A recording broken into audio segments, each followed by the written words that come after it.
मैं आप सबका स्वागत करता हूं इस 3 महीने के online certification course in integrated medicine. जब हम इंटीग्रेटेड मेडिसिन की बात करते हैं तो जैसा आपको पता है कि पूरे विश्व में बहुत सारे पद्धतियां हैं, बहुत सारे पैथीज़ हैं। उनमें से एलोपैथी है, आयुर्वेद है, एक्यूप्रेशर भी एक साइंस है, नेचुरोपैथी एक साइंस है, मेडिकल न्यूट्रिशन है। तो इस तरह से अलग अलग पैथीज़ हैं। तो एविडेंस बेस्ड क्या ट्रीटमेंट होना चाहिए जिससे हम अपने आप को फास्टेस्ट तरीके से, सेफेस्ट तरीके से, मोस्ट इकोनॉमिकल तरीके से, बिना किसी साइड इफेक्ट के हम अपने आप को ठीक कर पाएँ। जब आप कोई रिपोर्ट देखते हैं, कोई भी मेडिकल रिपोर्ट देखते हैं, तो उस मेडिकल रिपोर्ट को किस तरह से देखें, उससे क्या निष्कर्ष निकालें, निष्कर्ष निकालना है कि नहीं निकालना, ये भी एक सवाल है। तो ये सारी चीज़ें जब तक आप नहीं समझेंगे तब तक आप पूरी तरह से अपना इलाज नहीं कर पाएंगे। हम इस 3 महीने की ट्रेनिंग में हर संडे को आपकी ट्रेनिंग होगी और हर संडे को ट्रेनिंग के माध्यम से हम डाइट पार्ट को समझेंगे, एक्यूप्रेशर पार्ट को समझेंगे, पॉस्चरल मेडिसिन पार्ट को समझेंगे, इवन हमारे बॉडी का क्या कनेक्शन है जियो मैग्नेटिक फील्ड के साथ, हमारे हेल्थ का क्या कनेक्शन है जियो मैग्नेटिक फील्ड के साथ, इसको समझेंगे। और उसको समझने के बाद अपने जीवन में क्या हम बदलाव लाएं, या फिर कोई पेशेंट है उनके ऑनगोइंग जो मेडिकल कंडीशन है उसको कैसे हम अंडरस्टैंड कर पाएँ, अंडरस्टैंड करके क्या क्या चेंजेस लाने हैं, ये सारा कुछ समझने में ये 3 महीने का प्रोफेशनल सर्टिफिकेशन कोर्स आपकी मदद करेगा। आप में से बहुत सारे पार्टिसिपेंट्स मेरे ऑलरेडी स्टूडेंट्स हैं जिन्होंने हमारे पास्ट के कोई ना कोई कोर्स किए होंगे, और आप में से कुछ पार्टिसिपेंट ऐसे भी हैं जो बिल्कुल नए हैं।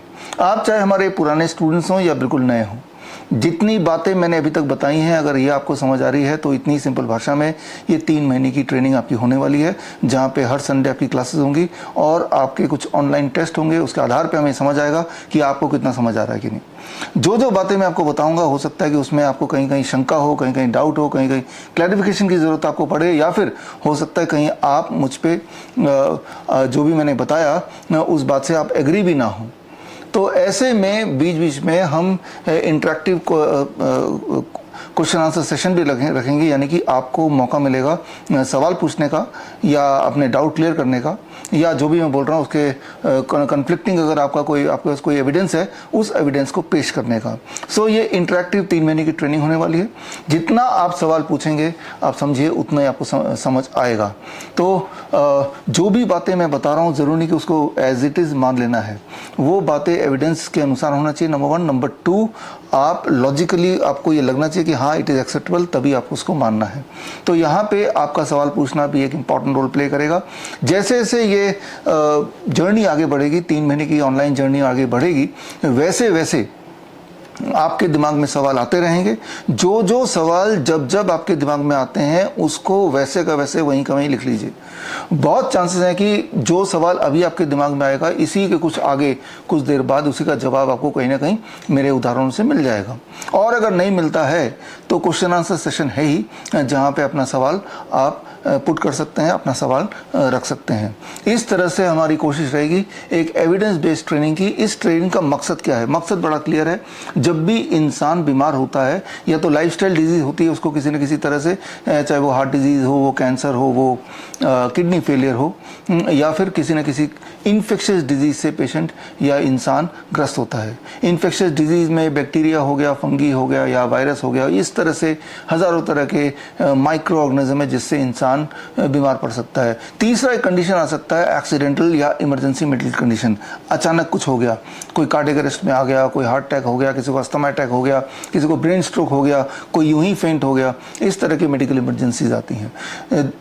अगर हम देखें मोटा मोटी यही 3 तरह के कंडीशन है जहाँ पे आपको कुछ इंटरवीन करने की ज़रूरत पड़ती है, ताकि वो आप पेशेंट को या अगर आप खुद उस परिस्थिति में अपने आप को रिवाइव करें।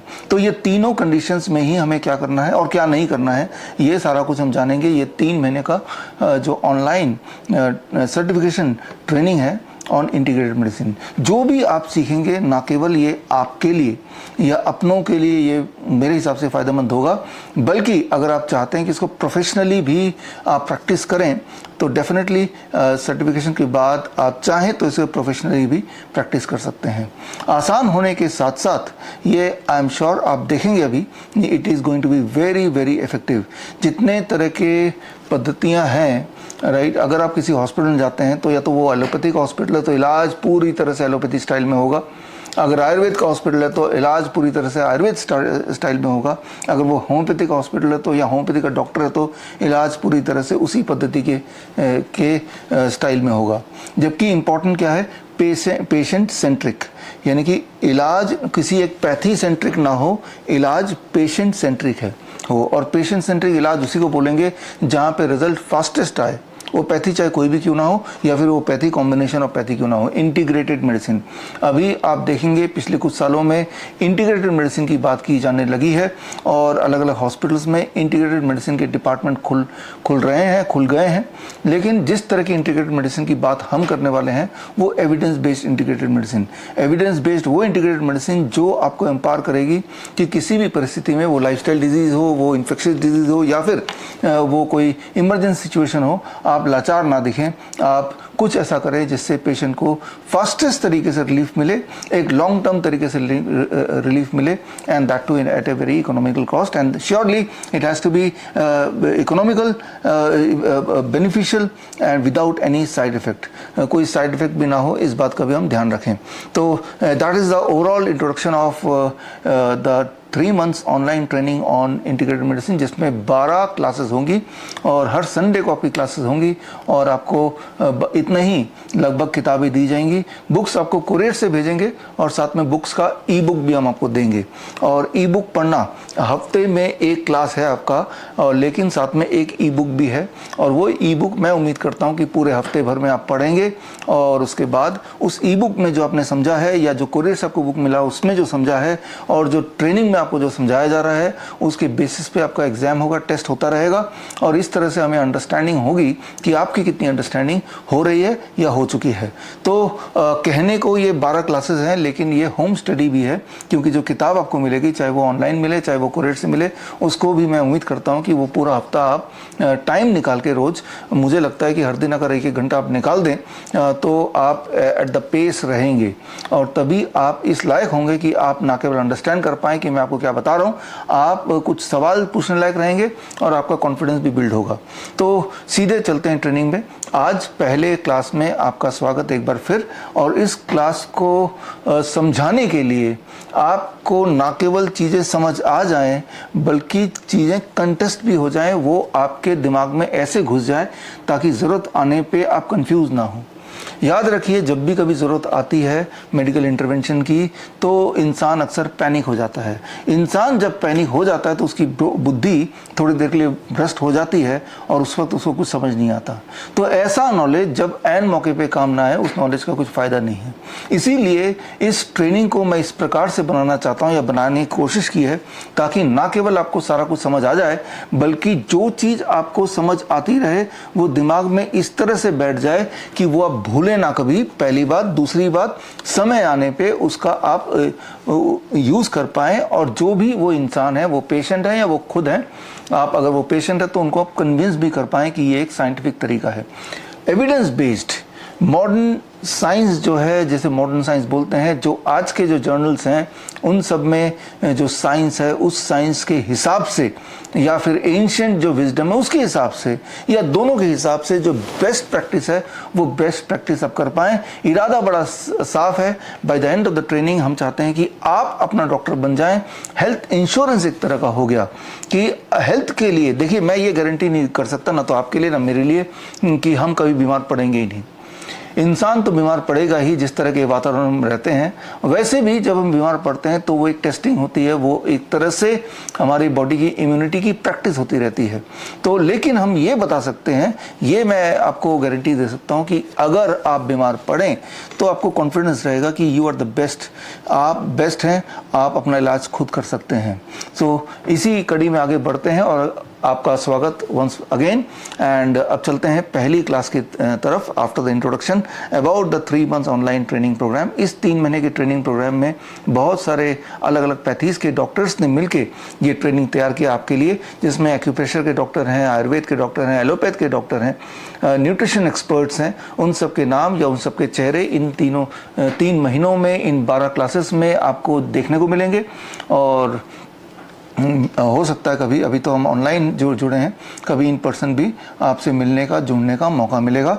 और 3 महीने के बाद भी there is a great possibility कि हम लोग कभी मिल के भी इस मुहिम को आगे बढ़ाएं, so that we can make the people medically literate. So come to the first chapter, the first class. और इस फर्स्ट क्लास को समझाने के लिए एक छोटा सा एक एग्जाम्पल से मैं शुरू करता हूँ। और ये एग्जाम्पल है जो आप स्क्रीन पे अभी देख रहे हैं। ये मेरे पास एक इमेजिनरी सिचुएशन लेते हैं, let's take an imaginary situation. और इस सिचुएशन में मान लो एक इमेजिन करते हैं कि एक लड़का है, एक आदमी है, विजय का छोटा भाई, ब्रदर ऑफ विजय। आपके दिमाग में होगा ये विजय कौन है, ये क्वेश्चन बना के रखिए। विजय भी सामने आएंगे, उनके भाई भी सामने आएंगे, एक इमेजिनरी कैरेक्टर लेके चल रहे हैं। विजय के भाई ने एक आविष्कार किया, उस आविष्कार का नाम है सर्वरोगहारी। एक ऐसी दवाई का आविष्कार कर दिया जिसका नाम उसने रखा है, विजय के ब्रदर ने, सर्वरोगहारी। यानी कि नाम से बड़ा क्लियर है, ये एक ऐसा टैबलेट है, एक ऐसा कैप्सूल है, इस कैप्सूल से हर तरह की बीमारियां ठीक हो जाएंगी फास्टेस्ट तरीके से, सेफेस्ट तरीके से और लॉन्ग लास्टिंग तरीके से ठीक हो जाएंगी। ज़रा सोचिए कि अगर इमेजिन कीजिए कि ऐसी कोई दवा आ जाए इस धरती में तो कैसा रहेगा।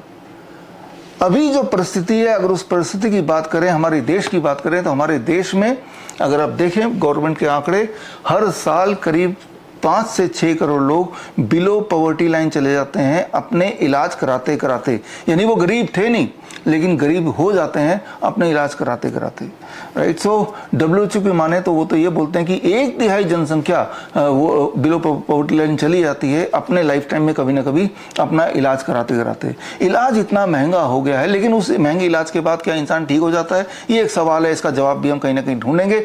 लेकिन इसी बीच विजय के भाई ने एक आविष्कार किया, सर्वरोगहारी। एक ऐसा आविष्कार, इस आविष्कार से एक ही दवाई से, चाहे वो कैंसर हो, हार्ट डिजीज हो, डायबिटीज हो, ना केवल वो ठीक होगा, बड़ी तेजी से ठीक होगा विदाउट एनी साइड इफेक्ट। हाँ, there are some side benefit कि उसके अलावा बॉडी में और कोई गड़बड़ियां चल रही होंगी तो उसको भी वो एड्रेस करेगा। जरा सोचिए अगर ऐसी कोई दवाई आ जाए तो क्या होगा। आप मानेंगे कि वो दुनिया का, विजय का भाई, सबसे अमीर आदमी बन जाएगा। मैं उदाहरण के तौर पे जो भी मैं बताऊंगा वो सारे एविडेंस बेस्ड बताऊंगा, वो सारे आंकड़े मेरे इमेजिनेशन के नहीं, इस उदाहरण के अलावा वो सारे कॉन्क्रीट एग्जाम्पल्स होंगे, वो सारे एविडेंस बेस्ड एग्जाम्पल होंगे। तो एक उदाहरण कि कितना अमीर बन जाएगा, एक एग्जाम्पल देके मैं आपको समझा रहा हूँ। 2002 की बात है जब ATP एडल्ट ट्रीटमेंट पैनल, एक तरह का पैनल है ATP3, उन्होंने एक रिकमेंडेशन डाला। उन्होंने सिर्फ एक चीज ऐड कर दिया, पैरामीटर्स जब आप चेक करते हैं, जब लिपिड प्रोफाइल चेक करते हैं, एक वर्ड डाल दिया ट्राइग्लिसराइड, कि ट्राइग्लिसराइड भी टेस्ट होना है। उस एक शब्द के डालने से, कोलेस्ट्रॉल की दवाई को और एक और मोहर लगाने से 2002 में जो टॉप 10 ड्रग कंपनीज है उनकी प्रॉफिट बाकी जो 490 दुनिया की सबसे बड़ी कंपनी है उससे ज़्यादा हो गई, just by putting one name, one word, triglyceride. ज़रा सोचिए कितना बड़ा इम्पैक्ट होता है एक शब्द का। एक शब्द आते ही 10 टॉप ड्रग कंपनीज की total profit was much more than the 490 top other companies of the world. Top बाकी सारे इंडस्ट्रीज को मिला के, बाकी सारे, चाहे वो IT हो, चाहे वो इंफ्रास्ट्रक्चर हो, चाहे वो स्टील हो, उन सब का जो कंबाइंड प्रॉफिट से ज़्यादा ड्रग कंपनी के प्रॉफिट बढ़ गया 2002 में, just by putting one word. तो आप अंदाज़ा लगा सकते हैं कि दुनिया में आज भी 2002 की बात कर रहे हैं और ये 2020 की बात कर रहे हैं, दुनिया में आज भी सबसे ज़्यादा प्रॉफिटेबल अगर कोई इंडस्ट्री है that is the drug industry. और इसी बीच विजय के भाई ने एक ऐसा आविष्कार कर दिया कि जिस एक दवाई से कई सारी बीमारियां ठीक होने लगेंगी, राइट। तो no doubt, there is no confusion कि वो दुनिया का सबसे अमीर आदमी बन जाएगा। लेकिन क्या ऐसा हो सकता है? एक्चुअली ऐसा हो सकता है। मैं जिसकी बात अब मैं कर रहा हूँ, मैं विजय की बात, भाई की बात थोड़ी देर बाद दोबारा से करूँगा। ये एक सूत्रधार है विजय का भाई, जो कभी कभी बीच बीच में आता रहेगा और वो कड़ी से कड़ी मिलाता रहेगा ताकि जो भी कुछ मैं आपको बताऊं वो आपको याद रहता जाए। इसका ये मकसद है, विजय के भाई का मकसद आगे आएगा। लेकिन फिलहाल मैं अपनी बात कर लेता हूं कि हाँ, अभी ऐसी कोई दवा तो नहीं आई है जिससे बहुत सारी बीमारियां, सारी बीमारियां एक ही दवाई से ठीक हो जाएगी, एक ही तीर से कई निशाने हो जाएंगे। लेकिन ऐसा एक डाइट ज़रूर है, आप लोग समझ गए होंगे जो लोग मुझे पहले से फॉलो करते हैं, the DIP diet. DIP diet एक ऐसा डाइट है जिससे एक ही तीर से कई निशाने लग सकते हैं, ये लगते हैं। DIP डाइट जो आपने सुना अभी तक, जो जानते हैं ज़्यादातर लोग, वो DIP डाइट को हम बोलते हैं standard DIP diet. DIP diet actually 7 प्रकार की DIP डाइट हैं। वो DIP diet standard, soft DIP diet, steam DIP diet, circadian DIP diet, raw DIP diet, nitric oxide DIP diet, zero grain DIP diet. हमारे hospitals में, पूरे भारत में 20 hospitals हैं, बाकी नेपाल में, मलेशिया में, वियतनाम में, यहाँ भी हमारे सेंटर्स हैं। वहाँ पे जब हम DIP डाइट देते हैं तो वो उस पेशेंट के मेडिकल कंडीशन के हिसाब से कौन सा वाला DIP डाइट उनको देना है वो हम डिसाइड करते हैं।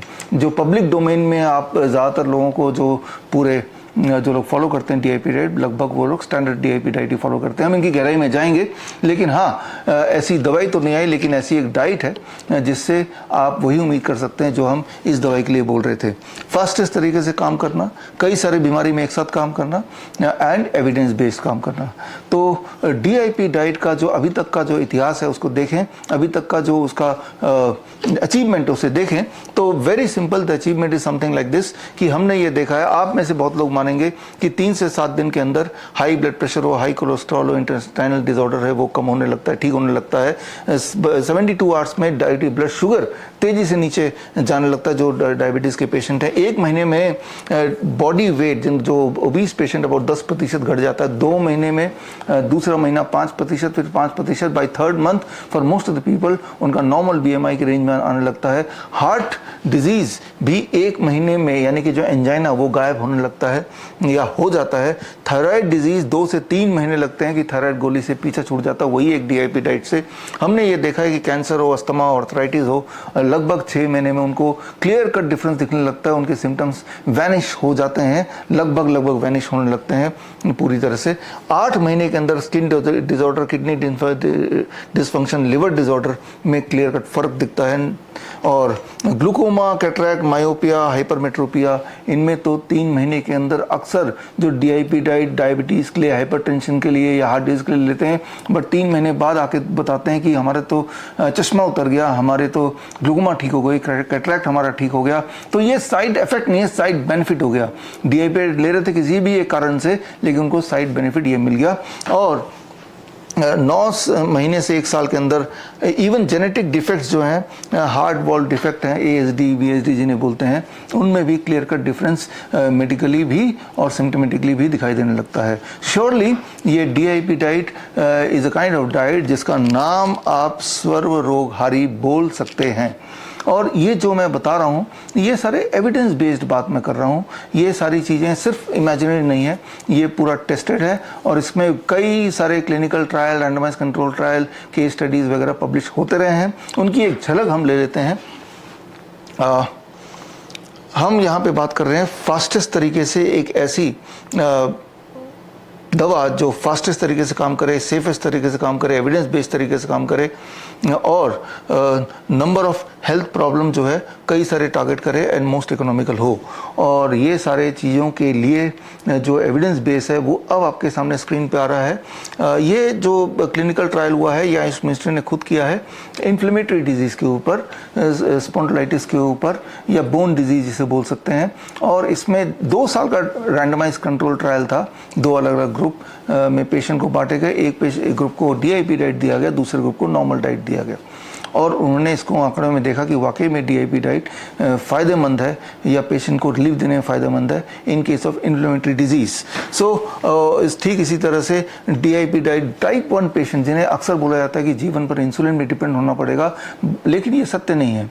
ये डिपेंड होना पड़ेगा तब तक जब तक वो DIP डाइट नहीं लेता है। अक्सर मैंने देखा है अपने पर्सनल एक्सपीरियंस से 40 से 60% टाइप 1 पेशेंट्स, खासतौर पे वो पेशेंट जो 1 साल के अंदर हमारे पास आ जाते हैं after being diagnosed with type 1 after starting the insulin, उनकी इंसुलिन पूरी तरह छूट जाती है। ऐसे ही एक case study journal of healing outcome में पब्लिश हुआ है एंड ये 2021 की बात है जब ये पब्लिश हुआ है।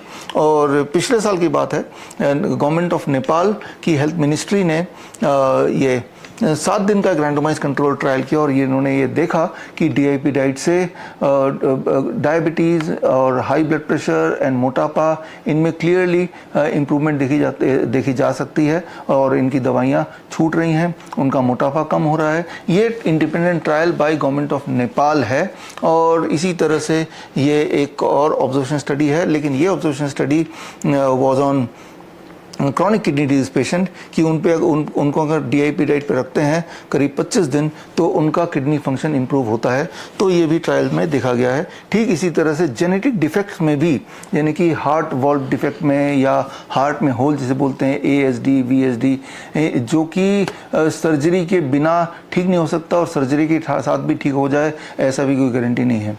लेकिन हमारे पेशेंट जिन्होंने DIP डाइट लिया और जिनको एट्रियल वॉल्व से एट्रियल सेप्टिक डिफेक्ट था तो उसमें देखा गया कि वो जो होल है वो धीरे धीरे कम होता चला गया। तो इसका एक केस स्टडी, बड़ा ही important case study EC cardiology में छपा 2019 में आपके सामने है। तो एविडेंस की बेस की बात करें तो ये सारे एविडेंस बेस आपके सामने है ही और आप मानेंगे, आप में से जो लोग ऑलरेडी हमें फॉलो करते हैं, जो DIP डाइट आप ले ही रहे हैं, तो आप खुद भी अपने आप में एक टेस्टिमोनियल है, खुद भी अपने आप में एक एविडेंस हैं।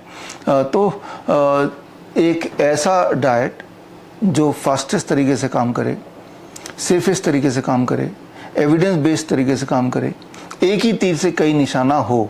ज़रा सोचिए दुनिया में ऐसा कौन सी दवाई हो सकती है या कौन सा डाइट हो सकता है जो 3 दिन के अंदर ब्लड शुगर को नॉर्मलाइज करने लग जाए या 3 से 7 दिन के अंदर ब्लड प्रेशर नॉर्मलाइज होने लग जाए। So it can be truly called as fastest. और हाँ, क्या ये इकोनॉमिकल है या मोस्ट इकोनॉमिकल है, इस पे बात थोड़ी आगे हम करेंगे। क्या ये महंगा है, सस्ता है, इस पे थोड़ी आगे बात करेंगे। लेकिन पहले मैं बात कर दूं कि ये DIP डाइट की शुरुआत कैसे हुई, इसका आविष्कार मैंने कैसे किया, इसके पीछे का जो एविडेंस बेस है, इसके पीछे की जो जर्नी है, इसके पीछे का इतिहास है, ये जानना आपके लिए ज़रूरी है। क्योंकि ये जब जानेंगे तभी आपको कॉन्फिडेंस आएगा और तभी आप इसको ठीक से अप्लाई कर पाएंगे।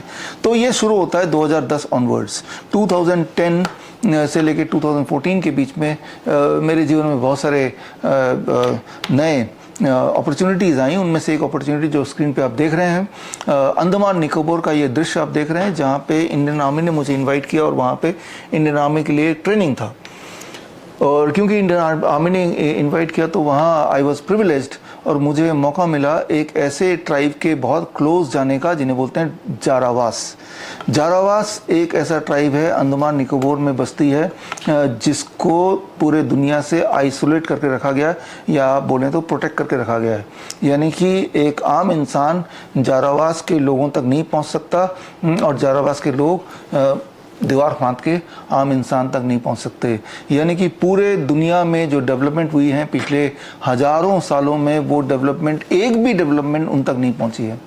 यानी कि वो वैसे ही रहते हैं जैसे हम आदि मानव जब थे तब रहते थे। यहाँ तक कि आग कैसे लगाया जाए, आग कैसे लगती है, ये भी उन्हें नहीं पता था। यानी कि जैसे कोई एनिमल रहता है जंगल में, लगभग उनका रहन सहन वैसे ही है। क्योंकि वहाँ पे रिस्ट्रिक्टेड है मूवमेंट, वहाँ पे आम आदमी को जाने दिया नहीं जा सकता, क्योंकि अगर आम आदमी जाएंगे तो उन पे हमला करेंगे वो लोग और वो डिस्टर्ब भी होंगे, ये सारे कारणों से। लेकिन वहाँ पे I think I was privileged, मुझे उनका बहुत क्लोज तक जाने का मौका मिला। ये मैंने अपने ही फ़ोन से फ़ोटो खींचा और अगला फ़ोटो जो देख रहे हैं ये मैंने फ़ोटो नहीं खींचा, ये आर्काइव से लिया, क्योंकि उनका फ़ोटो खींचना भी प्रोहिबिटेड है और था तब भी। तो वो कुछ इस प्रकार दिखते हैं आपको समझाने के लिए सिंबॉलिकली।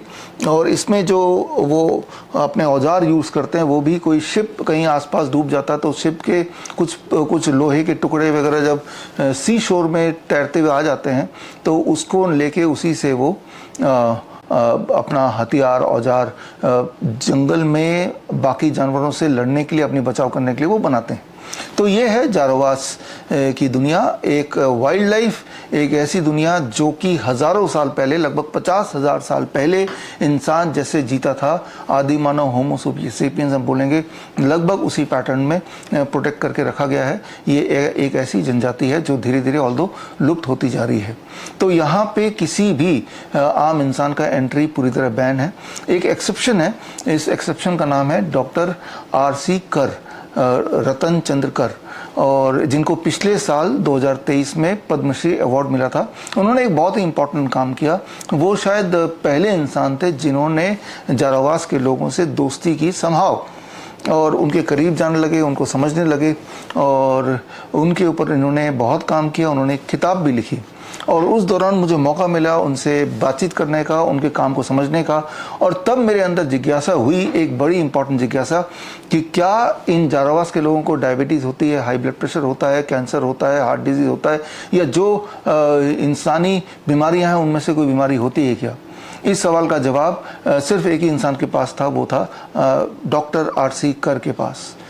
तो क्योंकि वो उनसे घुल मिल गए, और ये जारावास के लोग हैं, तो नॉर्मली जब वो जंगली जानवर से भिड़ते थे या कोई पेड़ से गिर जाते थे, एक्सीडेंट हो जाता था, तब डॉक्टर R.C. कर और उनकी टीम को मौका मिलता था उनके करीब जाने का, या उनका इलाज करने का, उनको पट्टी लगाने का।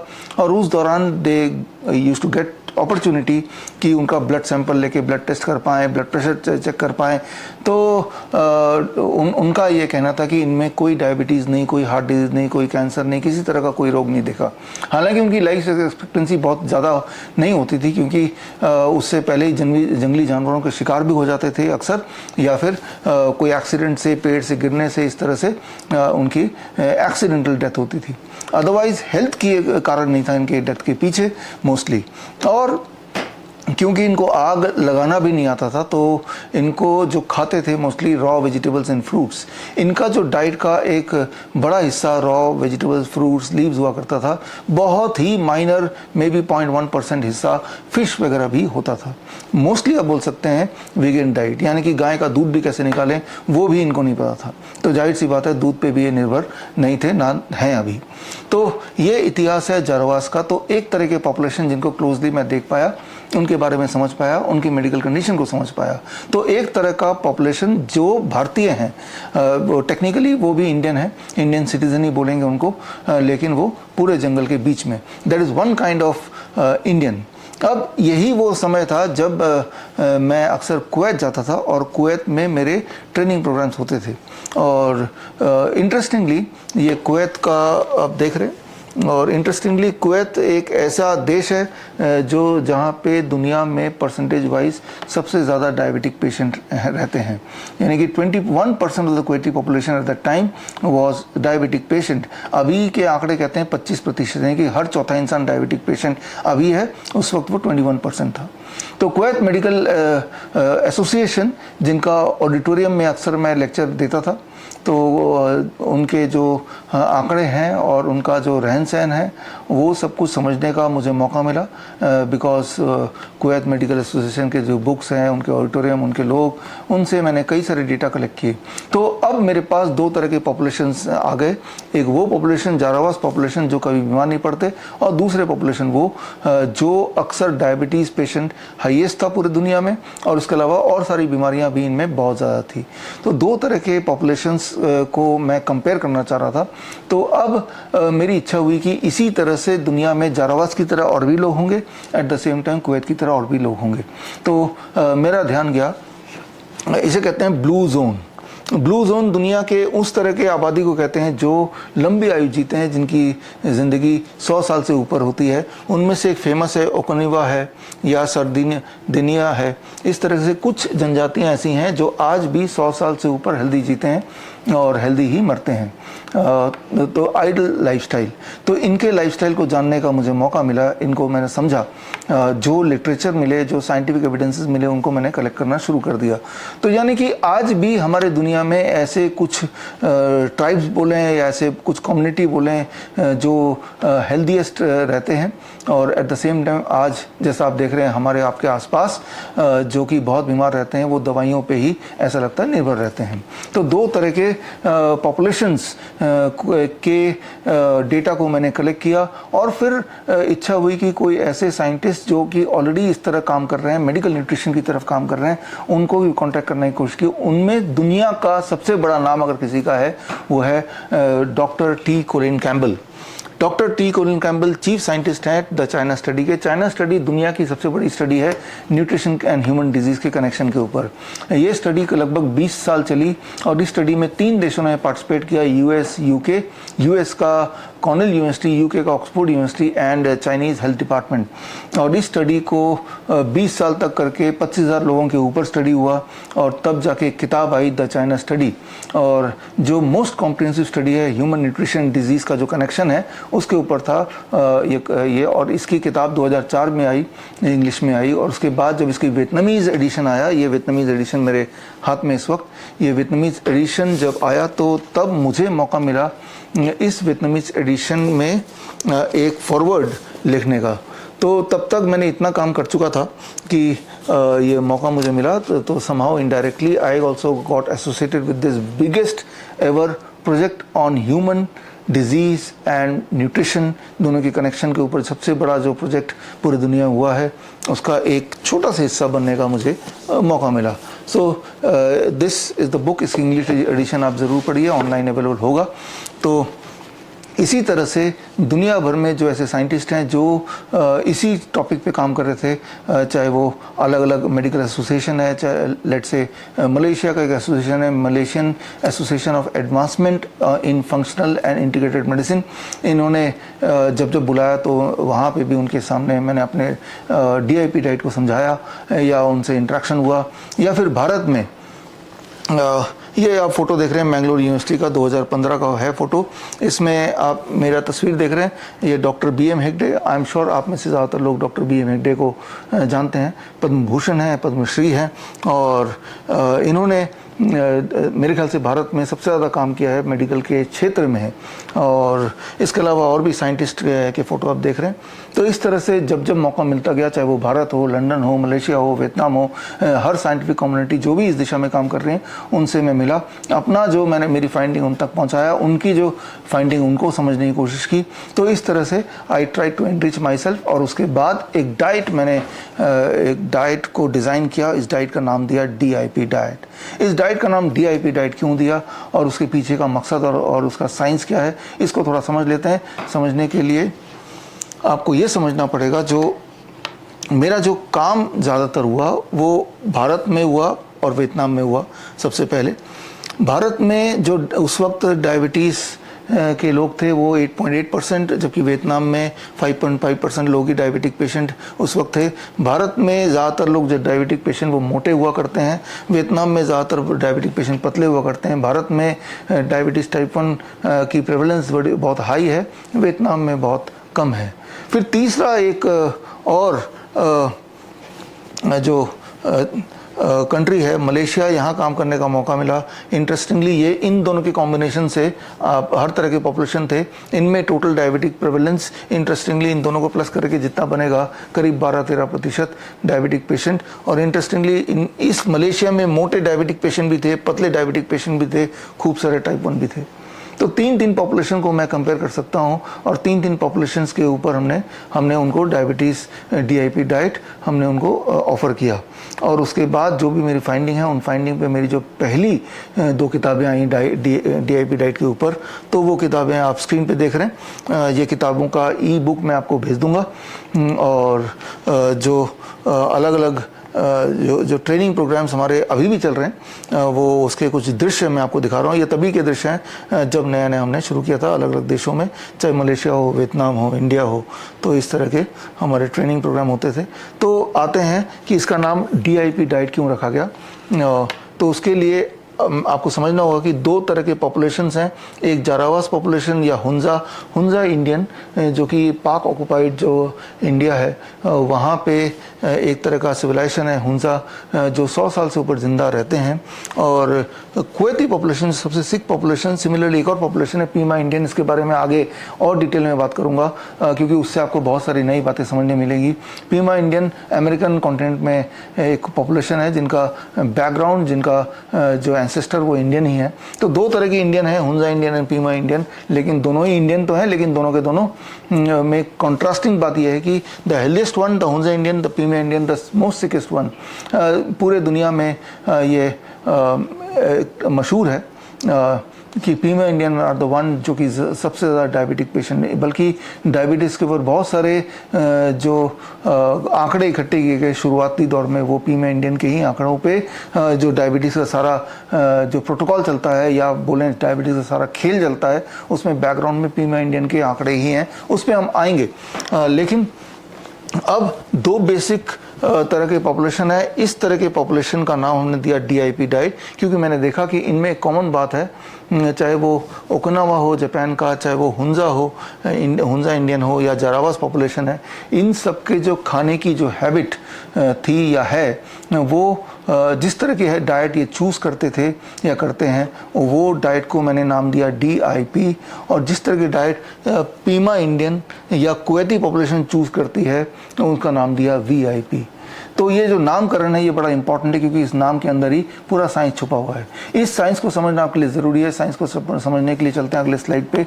VIP क्या है? वेरी इंपॉर्टेंट पर्सन, ये तो आपको पता ही है। हमारे देश में VIP का डेफिनेशन क्या है? ऐसे लोग जिनके लाल बत्ती लगी हो और जिनको कोई रोक टोक ना हो, वो सारे कानून तोड़ सकते हैं। ट्रैफिक लाइट अगर रेड है भी, तब भी उसको इग्नोर करता हुआ आगे गाड़ी बढ़ा सकते हैं। तो आप बोलते हैं देखो जी VIP जा रहा है। VIP मतलब कोई कानून नहीं उनके लिए, कोई ट्रैफिक का नियम नहीं है, सारे नियम उल्लंघन कर सकते हैं, उनके ऊपर कोई रूल अप्लाई नहीं करता, यानी कि ये VIP है। वेरी इंपॉर्टेंट पर्सन हो गया ये, राइट। ठीक इसी तरह से कुछ तरह के फूड ऐसे होते हैं, जैसे ही आप उसको मुंह में डालते हैं वो पेट में जाता है और पेट के जितने भी नियम उनको ब्रेक करता है, सीधे ब्लड में घुल जाता है। ब्लड शुगर बढ़ा देगा, ब्लड कोलेस्ट्रॉल बढ़ा देगा,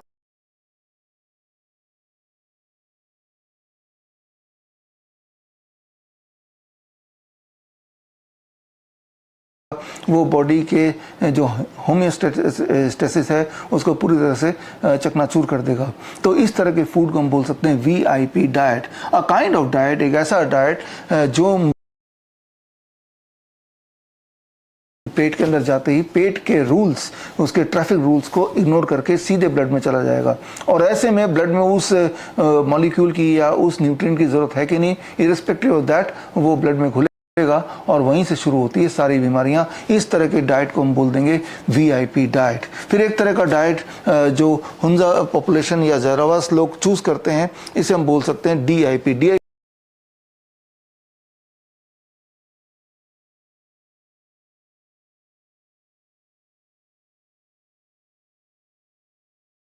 डाइट का फुल फॉर्म है DIP, discipline and intelligent people. आप और हम सोचिए ज़रा, जब आप ट्रैफिक में होते हैं तो ट्रैफिक सिग्नल देखते हैं, अगर वो रेड है तो आप रुक जाते हैं, अगर वो ग्रीन है तो बहुत ही संभल के अपने आसपास सेफ्टी देखते हुए तो धीरे धीरे आगे बढ़ाते हैं। तो हम हैं DIP, discipline and intelligent people. हमें आसपास की ट्रैफिक की फिक्र है, हमारी अपनी फिक्र है, हम रूल को फॉलो करने वाले लोग हैं, डिसिप्लिन एंड इंटेलिजेंट पीपल। कुछ तरह का फूड, कुछ तरह का डाइट ऐसा है कि जैसे ही आप मुंह से पेट में डालेंगे तो पेट के अंदर एक ट्रैफिक पुलिस इंस्पेक्टर बैठा है, उसका नाम है इनक्रिटिन हार्मोन। ये इनक्रिटिन हार्मोन इशारा करता है कि भाई आप रुको, ब्लड में ऑलरेडी शुगर ज़्यादा है, तो वो DIP डाइट वाला जो फूड है वो पेट में रुक जाएगा, लिवर में छुप जाएगा, स्टूल से निकल जाएगा, लेकिन ड्रिप बाय ड्रिप थोड़े थोड़ा करके ही वो ब्लड में घुलेगा, एकदम से पूरी तेजी से ब्लड में नहीं घुलेगा। यानी कि दिस इज DIP डाइट। यानी कि आपका ब्लड शुगर ज़्यादा भी है तो और ज़्यादा नहीं होगा, कोलेस्ट्रॉल ज़्यादा भी है तो और ज़्यादा नहीं होगा, वो बॉडी के होम्योस्टेसिस को मेंटेन करता हुआ आगे बढ़ेगा। Like the traffic signal, like the DIP, discipline intelligent people, as you can see here. So जब भी आप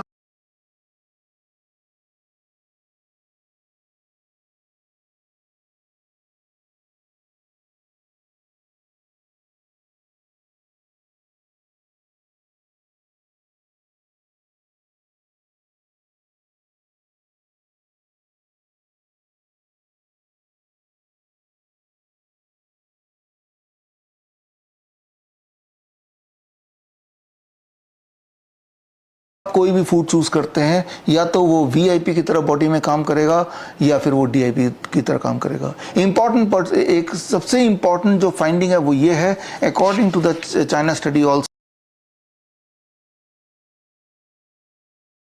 तो वो फाइंडिंग ये है कि अगर कोई बीमार से बीमार इंसान, ये कुवैती पॉपुलेशन या पीमा इंडियन, वो ये सोचे कि आज से जो भी मैं मुंह में डालूंगा वो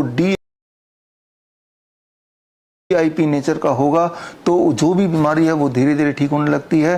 ठीक इसका कॉन्ट्रास्टिंग उल्टा अगर कोई जरावास या हुंजा पॉपुलेशन सोचे, हेल्दी से हेल्दी इंसान सोचे कि आज से जो भी मैं खाऊंगा वो वीआईपी होगा, यानी कि पेट के ट्रैफिक के नियम को ब्रेक करके जाएगा, तो वो हेल्दी नहीं रह सकता। कुछ दिन के अंदर बीमारी के लक्षण उसमें आने लगेंगे। So it is reversible, right. तो इम्पॉर्टेंट ये है कि आप अपने हेल्थ के किसी पड़ाव में क्यों ना हो, आज के बाद आपकी हेल्थ कैसे रहने वाली है वो डिपेंड करता है कि what kind of food you choose, that's all, right. आपकी सेहत कल क्या होगी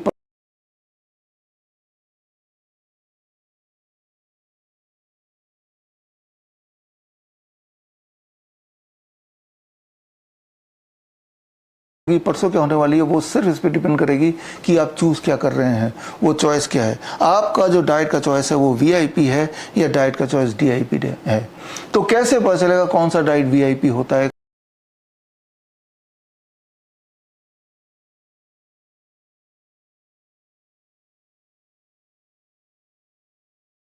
कौन सा डाइट डीआईपी होता है? सिर्फ इस क्वेश्चन का आंसर मिलना बाकी रह गया है, और इससे बहुत सारी चीज़ क्लियरली पता चलेगी। चाहे वो कैंसर हो, चाहे किडनी फेलियर हो, वो हार्ट डिजीज़ हो, डायबिटीज़ हो, हाइपरटेंशन हो, वो वीकनेस हो, वो ग्लूकोमा हो, कैटरैक्ट हो, वो थायराइड हो, या लिवर सिरोसिस हो, जो भी बीमारी है वो बीमारी धीरे धीरे कम हो सकती है by choosing the DIP diet. At the same time even the healthiest person जो कि पूरी तरह हेल्दी है, द मोमेंट ही चोज कि मुझे तो जो भी मैं खाऊंगा वो वीआईपी होना चाहिए नेचर का, तो वो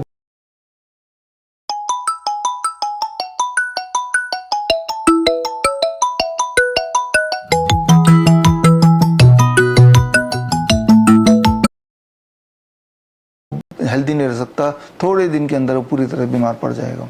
तो कितनी इंटरेस्टिंग बात है कि बीमारी परमानेंटली रहने के लिए नहीं होती, it is reversible subject to the condition you decide to change how to choose the food. क्या चूज करना है उस पर निर्भर करता है, यानी कि पेशेंट पे निर्भर करता है कि वो कल पेशेंट रहेगा या वो कल हेल्दी होने की डायरेक्शन में आगे बढ़ेगा। एट एवरी पॉइंट, हर दिन आप खाना खाते हैं, भूखे तो रहते नहीं हैं, और जब भी आप खाना खाते हैं जो भी आपके हाथ में आता है, मुंह में जाता है, या तो वो डीआईपी नेचर का होता है या वीआईपी नेचर का होता है। तो वो choice will make all the difference. वो चॉइस क्या है, बस उस पर सारा कुछ निर्भर है। इसी बात को समझने के लिए अब ये समझना पड़ेगा what is DIP and what is VIP. कौन से फूड वीआईपी कैटेगरी में आते हैं, कौन से फूड डीआईपी कैटेगरी में आते हैं। सो वीआईपी कैटेगरी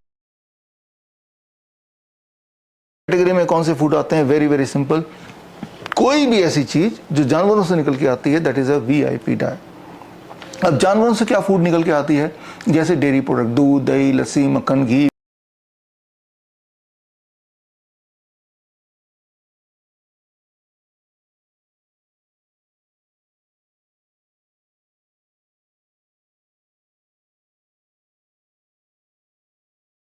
पनीर, छाछ, वो प्लांट से निकल के नहीं आ रही।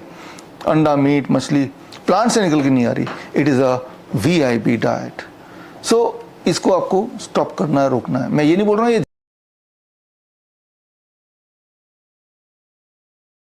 जहर है, मैं ये बोल रहा हूँ कि it is a VIP diet. That is the most important thing. ये आपके हेल्थ में कंट्रीब्यूट नहीं करेगा, ये आपकी बीमारी में कंट्रीब्यूट करेगा।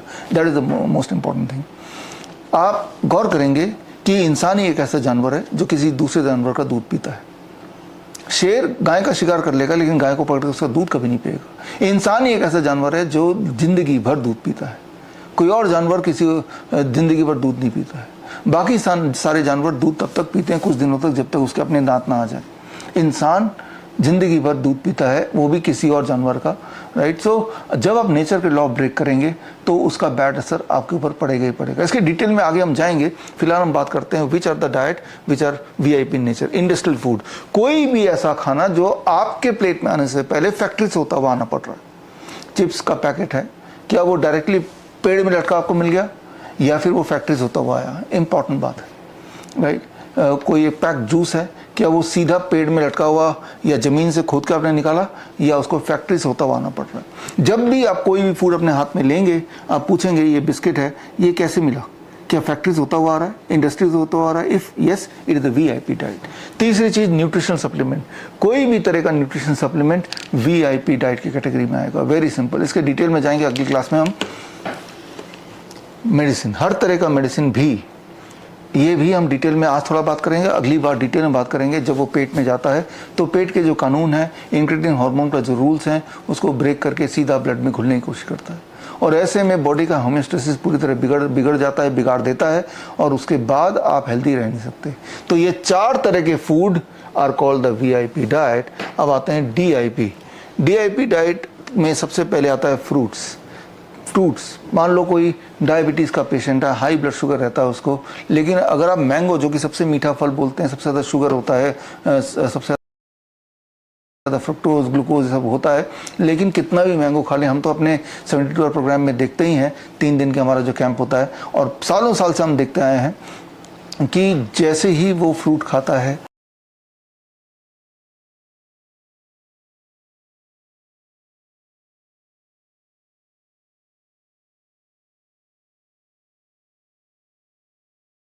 फ्रूट स्टमक में जाएगा, स्टमक के बाद अब उसके ब्लड में कितना शुगर ऑलरेडी है, इस पे निर्भर करता है कि कितना पोर्शन शुगर का वो ब्लड में घुलेगा, कितना लिवर में छुपेगा, कितना स्टमक में रहेगा, कितना वो स्टूल से निकलेगा।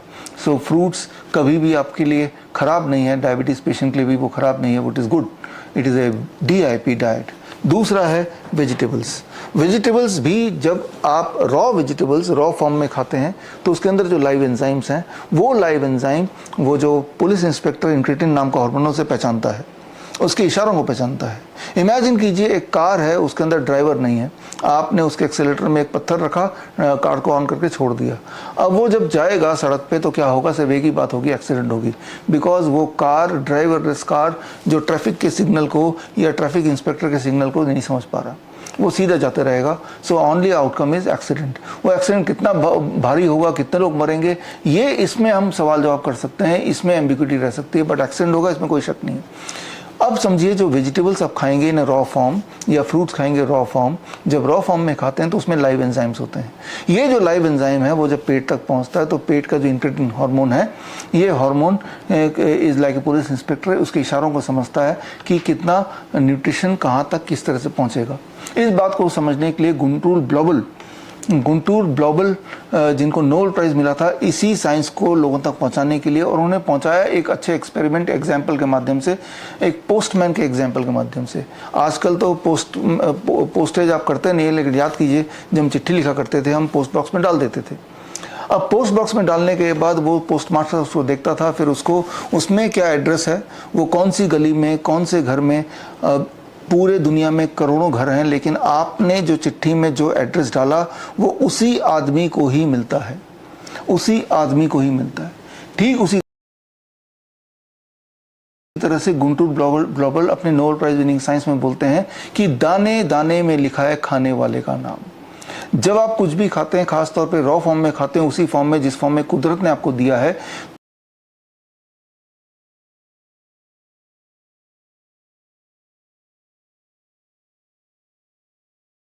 तो वो पेट में जाता है, और पेट में जाके अब डिसाइड होता है कि उसका कौन सा न्यूट्रिशन, कौन सा विटामिन, कौन सा मिनरल बॉडी के कौन से अंग के कौन से सेल में कहाँ जाएगा, वो एड्रेस पहले से ही लिखा है। ये सारा जो पोस्टल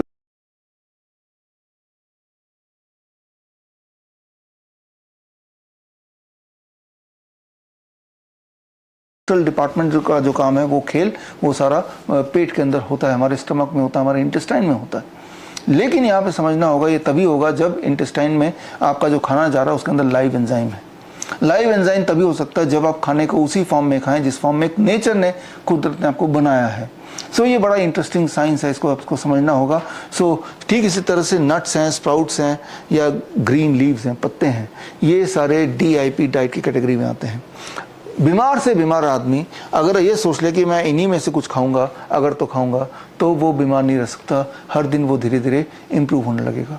ये हमने बहुत बार परख लिया है, हज़ारों बार परख लिया है, आपने भी ये देखा होगा। सो DIP डाइट और VIP डाइट का जो कॉन्सेप्ट है वो आपको अब अंडरस्टैंड हो गया। अब DIP डाइट का जो फॉर्मूला है उसको समझने की ज़रूरत है कि एक इंसान के लिए कितना न्यूट्रिशन किस तरह से लेना है ताकि वो DIP डाइट के प्रिंसिपल को पालन करे। उसके लिए there are only 3 step. Step 1, इसे कहते हैं standard DIP diet. DIP diet मैंने आपको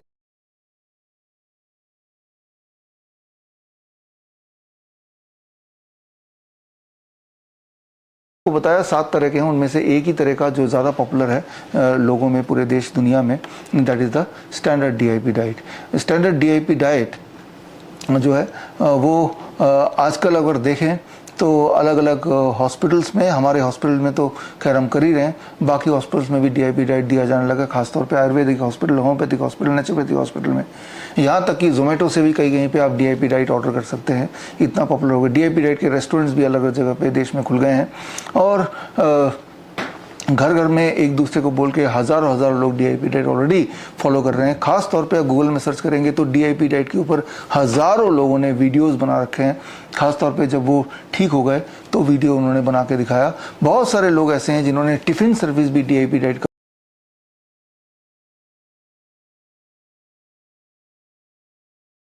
भारत में शुरू कर दिया है। भारत के अलावा वियतनाम में भी DIP डाइट का रेस्टोरेंट खुला है और मलेशिया में भी कहीं कहीं पे DIP डाइट का प्रचार प्रसार हो रहा है। नेपाल में हमारे हॉस्पिटल है, वहाँ भी DIP डाइट दिया जाता है। तो DIP डाइट जो प्रचलन में है, जो ज़्यादा पॉपुलर हुआ है, that is the standard DIP diet, जिसका आपको ज़्यादा पता है। लेकिन ये जो 3 महीने का इंटीग्रेटेड कोर्स है, इसमें हम डिटेल में बताएंगे 7 तरह के DIP diet based on the medical condition. तो स्टैंडर्ड DIP डाइट की हम बात करें, स्टैंडर्ड DIP डाइट में स्टेप 1, 12 बजे तक जो भी आपके पेट के अंदर जाएगा वो फल जाएगा, 3 से 4 तरह का फल, 4 तरह का फल ले लें। अलग अलग रंग के जब फल होते हैं तो याद रखिए कि हर रंग में के फल में अलग अलग कॉम्बिनेशन ऑफ न्यूट्रिशन होता है, न्यूट्रिएंट होते हैं,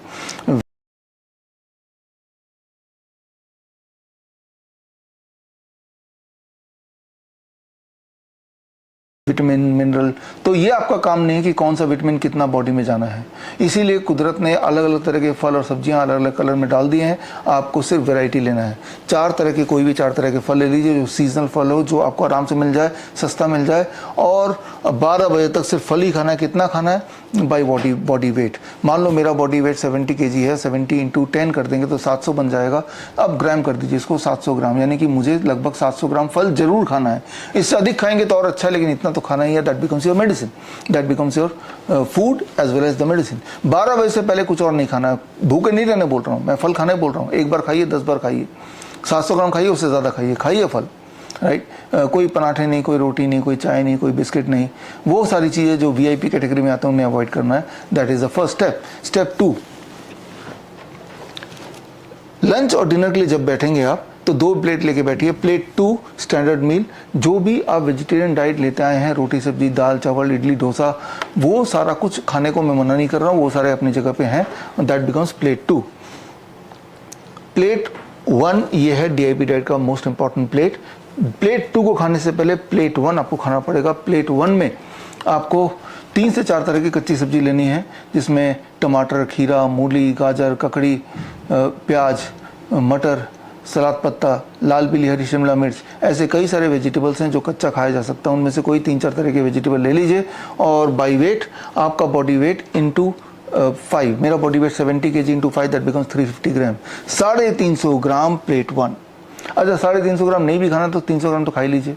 300 ग्राम भी नहीं खाना तो 250 ग्राम तो पक्का ही खा लीजिए। इस तरह से थोड़ा सा मन बनाइए कि प्लेट 1 इतना खाना ही खाना है। जब इतना प्लेट 1 खाएंगे, आपका देखना 3-4 दिन में आपका एपिटाइट बढ़ेगा और आपकी भूख बढ़ जाएगी। उल्टा प्लेट 2, जो किसी को लगेगा कि मैं प्लेट 1 इतना खा लूँगा तो मेरा पेट भर जाएगा, नहीं, ऐसा नहीं होगा।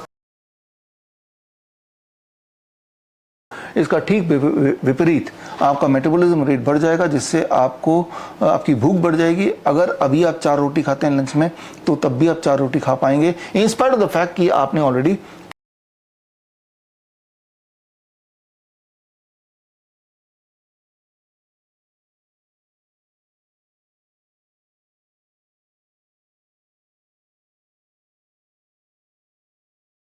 प्लेट 1 खाया है। कई लोग ऐसे होते हैं, चालाक लोग, बोलते हैं कि पहले मैं प्लेट 2 खा लूँ फिर प्लेट 1 खा लूँ, तो उनका रिजल्ट भी उल्टा ही आएगा। इस बात को समझिए। इमेजिन कीजिए एक सड़क में एम्बुलेंस जा रही बड़ी तेज़ी से, या काफिला जा रहा बड़ी तेज़ी से मंत्रियों का, तो कुछ लोग चालाकी से क्या करते हैं, अपने स्कूटर को, अपनी गाड़ी को उसके पीछे लगा देते हैं। ये तो पता है कि एम्बुलेंस को कोई रोकने नहीं वाला, लेकिन और उसके पीछे पीछे हमें भी कोई नहीं रोकेगा, लोगों को लगेगा कि एम्बुलेंस के साथ ही ये गाड़ी है, या काफिला का पार्ट ही ये गाड़ी है, तो पीछे लगा देते हैं। तो इसका ठीक विपरीत कर लेते हैं कि मान लो आप एक DIP, डिसिप्लिन इंटेलिजेंट पर्सन है, आप ट्रैफिक सिग्नल में रेड लाइट है तो आप खड़े हैं, और आपके पीछे मंत्रियों का, VIP का काफिला है, लेकिन वो तभी क्रॉस कर सकते हैं, तभी वो रेड लाइट को इग्नोर कर सकते हैं जबकि आप उन्हें करने दें, आप अपनी जगह से हट जाएं, आप आगे बढ़ जाएं। तो यानी कि, लेकिन आप डिसिप्लिन पर्सन है तो आप वहाँ से टस से मस नहीं हो रहे हैं, तो आपकी वजह से वो जो VIP था जो आपके पीछे है, जो रेड लाइट को इग्नोर करके आगे जाना चाहता था, वो भी नहीं जा पाएगा क्योंकि आपने उसे रोक दिया है। तो यही सिग्निफिकेंस है DIP डाइट का, कि पहले ये खाएंगे तो ये जाके माहौल बनाएगा आपके स्टमक में, आपके इंटेस्टाइन में, वो जो इंक्रेटिन हार्मोन इनको बता देगा कि कितना शुगर ब्लड में घुलना है, कितना स्टूल में पास होना है, कितना लिवर में छुपना है, कौन सा न्यूट्रिएंट कब कितनी स्पीड से बॉडी में जाएगा, वो सारा तय हो जाएगा। तो यानी कि आपके इंटेस्टाइन के लेयर के ऊपर DIP डाइट का एक लेयर पड़ चुका होगा, और जो पूरी तरह से डिसिप्लिन्ड है, इंटेलिजेंट है, इंक्रेटिन हार्मोन का पालन करने वाला है। अब पीछे से जब VIP डाइट जाएगा भी तो वो भी DIP की तरह ही बिहेव करेगा। तो बड़ी इंटरेस्टिंग बात है, क्या खाना है, कितना खाना है, किस ऑर्डर में खाना है, ये तीनों बातें बड़ी इंपॉर्टेंट रोल प्ले करती है to convert food into medicine. कई लोग बोलते हैं भाई हम तो सलाद खाते ही हैं। आप देखिए, जब 4 लोगों का फैमिली, 6 लोगों का फैमिली बैठता है लंच में, डिनर में, तो क्या करते हैं, अपने अपनी प्लेटें में रोटी सब्जी दाल चावल ले लेते हैं और बीच में एक सलाद का टुकड़ी, एक छोटा सा एक बाउल रख देते हैं। गौर कीजिए, 2-4 टुकड़े खा लेते हैं, खाना ही है, लेकिन सारा खाना खत्म करने के बाद वो सलाद का प्लेट लगभग वैसे का वैसे ही रह जाता है। तो 1-2 वेजिटेबल या साथ साथ खाने से इट बिकम्स अ फूड, लेकिन पहले खाना, एक क्वांटिटी में खाना, इट बिकम्स अ मेडिसिन। तो ये सिग्निफिकेंस है, क्या खाना है, कितना खाना है, किस ऑर्डर में खाना है, ये तीनों बातें तय करेगी कि जो आप खा रहे हैं वो फूड है या जो आप खा रहे हैं वो मेडिसिन है। That becomes step 2। तो लंच में ये करना है, डिनर में क्या करना है, जैसे मैंने बताया, जो लंच में करना है यही डिनर में करना है। ये आपका लंच भी है, यही आपका डिनर है। Very very clear, this is your lunch, this is your dinner, right. अब आता है एक आखिरी step, that is third step. Third step is to avoid, कुछ चीज़ों को छोड़ना है आपको, जिसमें पैक्ड फूड छोड़ना है, रिफाइंड फूड छोड़ना है, डेयरी एनिमल फूड छोड़ना है, न्यूट्रिशन सप्लीमेंट, हर तरह का टी कॉफ़ी छोड़ना है, नेवर ईट आफ्टर 8 PM, 8 बजे के बाद कुछ भी नहीं खाना है, and non steroidal anti inflammatory drugs, इन सबको आपको अवॉइड करना है। That is very very important. और कुछ चीज़ों को जोड़ना है इन बिटवीन। अगर आपको स्नैक्स खाने का कुछ मन कर रहा है तो नट्स आप खा सकते हैं, ढेर सारे ड्राई फ्रूट खा सकते हैं अपने मनपसंद, या फिर आप स्प्राउट्स ले सकते हैं अपने मनपसंद। वो दिन भर में कभी भी बिना किसी टाइम रूल के आप खा सकते हैं। 8 बजे के बाद कुछ भी मत खाइए।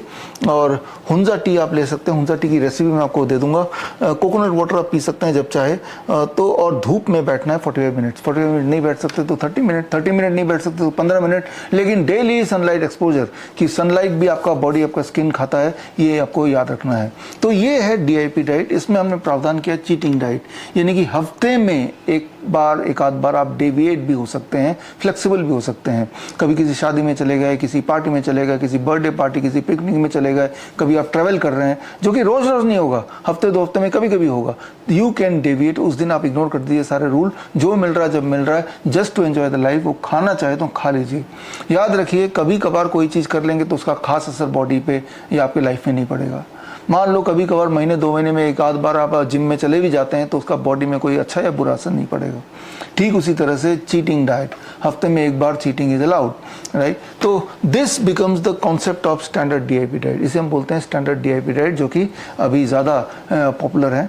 और ये जो स्टैंडर्ड DIP डाइट है, इस डाइट को जब आप लेते हैं तो इसमें एग्जैक्टली क्या होता है कि हम कोशिश करते हैं कि पूरे बॉडी वेट का करीब 0.1% ग्रीन लीफ आपके पेट में चला जाए, पूरे बॉडी वेट का 1% आपके वेजिटेबल्स, रॉ वेजिटेबल आपके बॉडी में चले जाए, 1% फ्रूट आपके बॉडी में चले जाए, और नट्स एंड सीड करीब 0.05% आपके बॉडी वेट के अनुसार बॉडी में जाए। तो ये जो है खुराक, ये आपको चाहिए टू रिमेन हेल्दी। हर दिन जो आपकी न्यूट्रिशन की ज़रूरत है या आपकी एनर्जी की ज़रूरत है, उसके लिए परसेंटेज वाइज अगर हम देखें तो this is what is required by your body. लेकिन ये एक एवरेज आदमी की बात कर रहे हैं, इसमें अगर हम छोटे बच्चों की बात करें या बहुत बूढ़े लोगों की बात करें, then there is a deviation. उस डेविएशन की बात हम कर लेते हैं। जो छोटे बच्चे हैं जब ग्रो करते हैं, खास तौर पे 4 साल से 10 साल, उससे छोटे बच्चे जो 2 साल 3 साल तक, 2.5 साल तक तो माँ के दूध पे ही रहते हैं। माँ के दूध के बाद धीरे धीरे they can be shifted to the DIP kind of diet, right. जब वो माँ का दूध उनका छूटते रहेगा, साथ में DIP डाइट ले सकते हैं। 10 साल तक के बच्चों के लिए DIP डाइट का जो फॉर्मूला मैंने दिया है, उसी फॉर्मूले में इंटू 2 कर दीजिए। उनको ठीक double amount of same food चाहिए, तभी उनको पूरी न्यूट्रिशन मिलेगी। तो यानी कि बच्चे के लिए जब आप DIP डाइट बनाएंगे तो जो फॉर्मूला मैंने दिया है, अभी जो हमने सीखा, उसको इंटू 2 कर देना है, यानी कि 2 गुना, राइट। और अगर 11 साल से 17 साल, यहाँ मेटाबॉलिज्म रेट बच्चों का या धीरे धीरे कम होने लगता है जब वो टीन में जाते हैं, टीन एज में जाते हैं। तो यहाँ जो DIP डाइट का फॉर्मूला मैंने दिया है, उस फॉर्मूले के साथ इंटू 1.5 कर देंगे। अब जो फॉर्मूले के हिसाब से जो भी आंकड़े आएंगे, वो लगभग अमाउंट ऑफ फूड है जो एक दिन की न्यूट्रिशन एक इंसान को ज़रूरत पड़ेगी। जो लोग 60 साल से ऊपर हैं, उनको इतना डाइट की ज़रूरत नहीं है, क्योंकि मेटाबॉलिज्म रेट बहुत पुअर हो चुका होता है। तो उनके लिए 0.8 से आप मल्टीप्लाई करके जो आंकड़ा आ जाएगा, लगभग उसके आसपास खाने से चलेगा। तो मैं ये बता रहा हूँ कि क्या खाना है उसमें कोई फ्लेक्सिबिलिटी नहीं है, कब खाना है उसमें फ्लेक्सिबिलिटी नहीं है, कितना खाना है इसमें फ्लेक्सिबिलिटी ज़रूर है। इसलिए क्योंकि हर एक का मेटाबॉलिज्म रेट अलग अलग होता है, हर एक का पूरे दिन भर का एक्टिविटी अलग अलग होती है। कोई सीडेंट्री लाइफ जीता है तो उसको खाने की क्वांटिटी कम ज़रूरत पड़ेगी, कोई बहुत बड़ा एथलीट है तो उसको खाने की ज़रूरत ज़्यादा पड़ेगी, लेकिन लेना इसी पैटर्न में है। और ये एक एवरेज मैंने एक आइडिया दे दिया है कि किस तरह से लेना है। जब कोई भी इंसान या खासतौर पे कोई पेशेंट इस तरह से डाइट लेने लगता है, तो हमने जो देखा है, हमारे कैंप में देखा, 3 दिन कैंप में खास तरह से, कि पहले 3 दिन के अंदर ही 80% पेशेंट्स की डायबिटीज़ गोलियां ख़त्म हो जाती हैं, उसके बावजूद भी ब्लड शुगर नॉर्मल रहने लगता है। करीब 70% पेशेंट का फर्स्ट 3 डेज में ही ब्लड प्रेशर की गोलियां छूट जाती हैं, और गोलियों के साथ जितना ब्लड प्रेशर वो मेंटेन कर रहे थे, बिना गोली के उतने ब्लड प्रेशर मेंटेन कर पाते हैं। अमंग द पीपल जो मोटे होते हैं, हमने देखा 3 दिन के अंदर ही लगभग ऑन एवरेज 1.5 kg वेट उनका रिड्यूस होता है। इंपॉर्टेंट है not just weight reduction, inch loss होने लगता है। जो एक्सेस वेट है, पेट में एक्सेस वेट है या कहीं और है, तो उसमें कमी दिखाई देती है। और अधिकतर लोगों का 90% लोग जो कॉन्स्टिपेटेड होते हैं, जो जिनको इरिटेबल बाउल सिंड्रोम होता है, उनमें 90% तक पेशेंट बोलते हैं कि उनका कॉन्स्टिपेशन 3 दिन के अंदर ठीक हो गया, उनका IBS 3 दिन के अंदर ठीक हो गया। तो ये तो फ़र्क हम देखते हैं with in the first 3 days itself, कि 3 दिन के अंदर ही ये फ़र्क हम इंसान में देख लेते हैं। जो इंसुलिन डिपेंडेंट पेशेंट हमारे पास आते हैं, चाहे डायबिटीज़ टाइप 1 हो, टाइप 2 हो, जिस दिन ये डाइट शुरू करते हैं, जो डाइट अभी आपने सीखा, पहले दिन ही उनको अपनी इंसुलिन को घटाना उनकी मजबूरी हो जाती है। 1/3 से 2/3 इंसुलिन को घटाना पड़ता है और ज़रूरी हो जाता है। नहीं घटाएंगे तो वो हाइपोग्लाइसेमिक हो जाएंगे, ब्लड शुगर बहुत नीचे चला जाएगा, जो कि बहुत खतरनाक है। कितना खतरनाक है आगे हम डिस्कस करेंगे। तो आप देखिए, ये जो मैंने बोला कि ये 3 दिन का कमाल है, श्योरली हम बोल सकते हैं कि ये फास्टेस्ट है, सेफेस्ट है, एविडेंस बेस्ड है। मैंने कितने सारे क्लिनिकल ट्रायल दिखा दिए हैं और कई सारे हेल्थ प्रॉब्लम को टारगेट करते हैं, और मोस्ट इकोनॉमिकल है कि नहीं, इसके बारे में थोड़ी आगे बात करेंगे। जब भी आप कोई भी मेडिकल ट्रीटमेंट का चुनाव करते हैं, तो आपके दिमाग में क्या होता है या क्या होना चाहिए? आपके दिमाग में होता है कि कोई भी मेडिकल ट्रीटमेंट हो, वो फास्टेस्ट हो, वो सेफेस्ट हो, एक ही ट्रीटमेंट से कई सारे फायदा हो जाएं, बहुत महंगा ना हो, एविडेंस बेस्ड हो। यही आपके दिमाग में होना चाहिए या होता है? तो उस पैमाने में अगर हम मेजर करते हैं, तो क्लियरली मुझे लगता है कि इससे फास्ट क्या हो सकता है कि 3 दिन के अंदर ही एक क्लियर कट आपको ब्लड प्रेशर, ब्लड शुगर या फिर बॉडी वेट या फिर symptoms like constipation, IBS, clear cut पहले 3 दिन में आपको उसमें असर दिखाई दे रहा है। श्योरली फास्टेस्ट है, सेफेस्ट है, इसमें कोई साइड इफेक्ट नहीं है, साइड बेनिफिट है, कि ये आगे करते चले गए तो आंखें ठीक होने लगी, और आगे करते चले गए थायराइड ठीक होने लगा, और भी करते चले गए तो एक एक करके बीमारियां धीरे धीरे गायब होती चली गई। तो लेकिन कोई साइड इफेक्ट, कोई बैड इफेक्ट वो अभी तक हमने, अभी हो गए करीब 14 years, we did not see any side effect, only we have seen the side benefit. तो सिर्फ साइड बेनिफिट दिखा, साइड इफेक्ट अभी तक नहीं दिखा। तो मुझे लगता है कि बेस्ट मेडिकल ट्रीटमेंट के पैमाने पे ये जो DIP डाइट है वो फिलहाल खड़ा होता हुआ दिख रहा है। सिर्फ एक बात पे बात करेंगे, क्या इकोनॉमिकल है? कई लोग बोलते हैं तो बड़ा महंगा है, फल कितने महंगे हैं, नट्स कितने महंगे हैं। जिनको ये ज़रा भी लगता है कि महंगा है, तो मैं आपको बता दूं ये दुनिया का सबसे सस्ता तरीका है अपने आप को ठीक करने का और ठीक रखने का, राइट। और उसके लिए आगे हम चलेंगे। लेकिन यहाँ पे सवाल है कि जब इतना आसान है ठीक होना और ठीक रहना, और वो भी एविडेंस बेस्ड है, और तो फिर ये एक प्रचलन में उतना क्यों नहीं है जितना होना चाहिए। श्योरली बहुत लोगों ने अवेयरनेस आई, बहुत लोगों ने इसको एडॉप्ट किया है, सालों साल से करते आए हैं, लोगों तक आप भी पहुंचा रहे हैं, आप में से बहुत लोग। लेकिन जितना वाइड स्प्रेड होना चाहिए इसके बेनिफिट को अगर कंसिडर करें, उतना वाइड स्प्रेड क्यों नहीं है? इसका एक ही कारण है, that is miss education.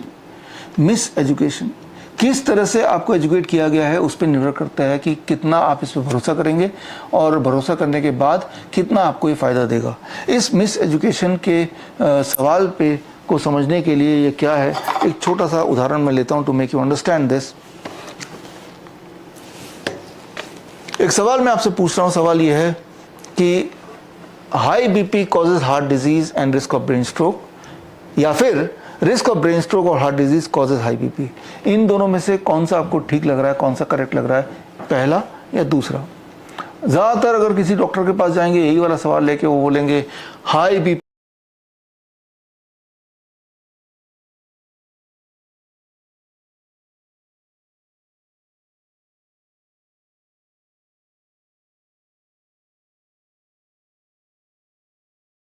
BP causes heart disease and brain stroke, right, rather than the next one।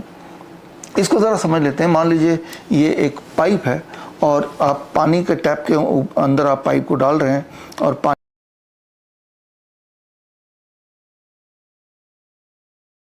यहाँ से बह रहा है और वाटर प्रेशर है इसमें पाइप में।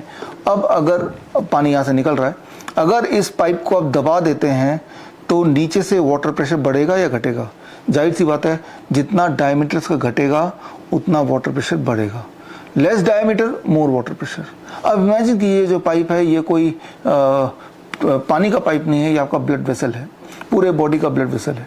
अब ब्लड वेसल में धीरे धीरे अंदर कोई प्लैक जम जाता है, कोई ब्लॉकेज होने लगती है, तो जगह जगह पे जो इंटरनल डायमीटर है वो कम होने लगता है। जैसे जैसे इंटरनल डायमीटर कम होगा वैसे वैसे ब्लड प्रेशर कम होगा या बढ़ेगा? ब्लड प्रेशर बढ़ेगा, राइट। तो ब्लड प्रेशर कब बढ़ रहा है? जब अंदर ब्लॉकेज है, राइट। तो ब्लॉकेज अगर हार्ट में है तो हार्ट डिजीज होना, हार्ट अटैक होना उनके चांसेस ज़्यादा हैं। यही वाला ब्लॉकेज ब्रेन में तो ब्रेन स्ट्रोक होने के चांसेस ज़्यादा हैं। So blockage is a cause of high blood pressure, right. तो हार्ट डिजीज़ का दूसरा मायने है कहीं कहीं ब्लॉकेज होना, जैसे हार्ट डिजीज बोल सकते हैं। तो heart disease causes high blood pressure, right. The risk of brain stroke causes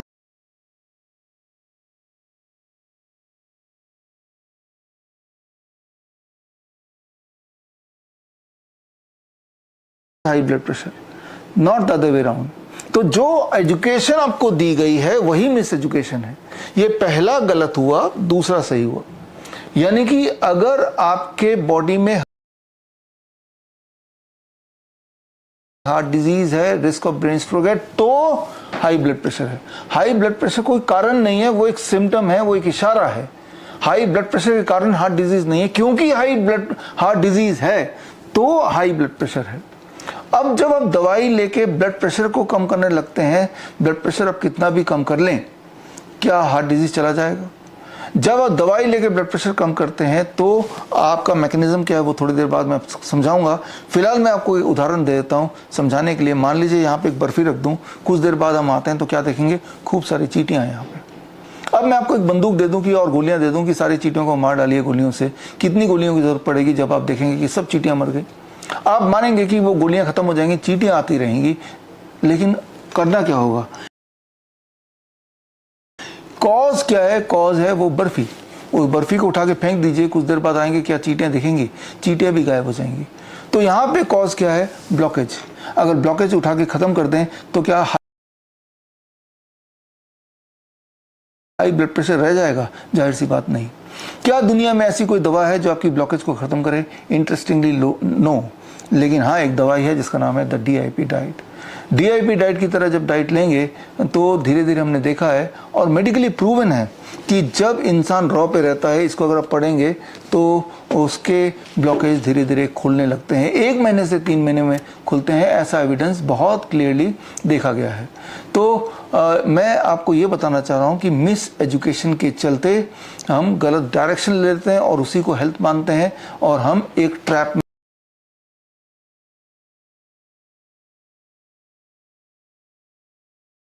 में फंसने लगते हैं। इस बात को समझने की कोशिश करते हैं। ब्लड प्रेशर की हम बात कर रहे हैं।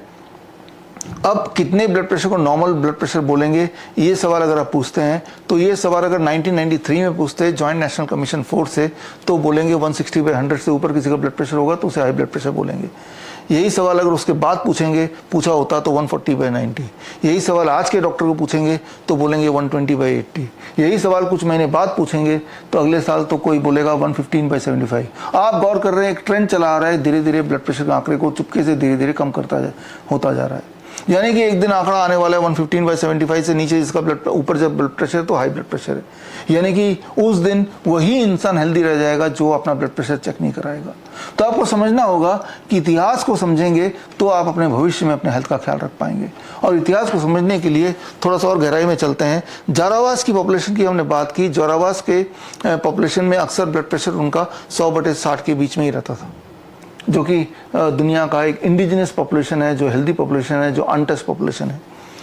On the other hand, Norway जो दुनिया का सबसे लॉन्ग लाइफ जीने वाला पॉपुलेशन है, जहां आयु कम से कम 80 साल की होती है एवरेज इंसान की, तो उनमें अक्सर देखा गया है कि 150/90 से ऊपर ही उनका ब्लड प्रेशर रहता है। अब जरा सोचिए कि अगर भारत से डॉक्टर्स नॉर्वे चले गए और वहाँ पे ब्लड प्रेशर चेक किया तो उनका जवाब क्या होगा? उनका जवाब क्या होगा? ये journal of American medical association ने 2013 में छापा था कि तो फिर अगर हम वो पैरामीटर को ले लें जिन पैरामीटर पे हम बोलते हैं हाई ब्लड प्रेशर है, 120/80 या 140/90, तो 76% जो जनता है नॉर्वे की, उनको हाई ब्लड प्रेशर करार देना पड़ेगा। तो हाई ब्लड प्रेशर कितना होता है ये इंडिविजुअल टू इंडिविजुअल वेरी कर सकता है। गांधी जी का ब्लड प्रेशर कितना था? 200/100। क्या आपको लगता है किसी तरह से बीमार थे? क्या आपको लगता है वो किसी तरह से कम एनर्जी थी या कम ताकत थी काम करने की किसी भी तरह से? तो मैं अपनी वाइफ की बात करूं तो उसका ब्लड प्रेशर रहता है 110/70। तो वो उसका नॉर्मल ब्लड प्रेशर है। तो किसी दिन उसका 120/80 आ जाएगा तो वो उसका हाई ब्लड प्रेशर है। तो हमें समझना पड़ेगा नॉर्मल और हाई आपके खुद के कॉन्टेक्स्ट में है, ना कि किसी और के कॉन्टेक्स्ट में। इसको एग्जाम्पल देने के लिए मैं एक उदाहरण लेता हूं आपके लिए। मान लीजिए कि आप किसी दोस्त के लिए चप्पल खरीदना चाहते हैं और आप किसी बाहर के देश में गए, अरे ये तो बड़ा अच्छा चप्पल है, क्यों ना मैं अपने दोस्त के ले लूँ, लेकिन उसका पैर का साइज़ नहीं पता आपको।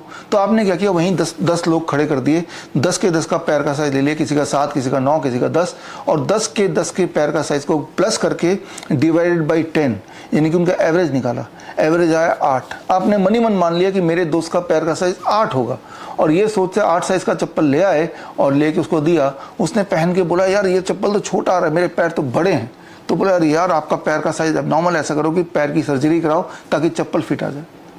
तो यही हो रहा है कि आपका ब्लड प्रेशर कितना है वो निर्भर इस बात पर नहीं करेगा कि एवरेज ब्लड प्रेशर लोगों का कितना रहता है।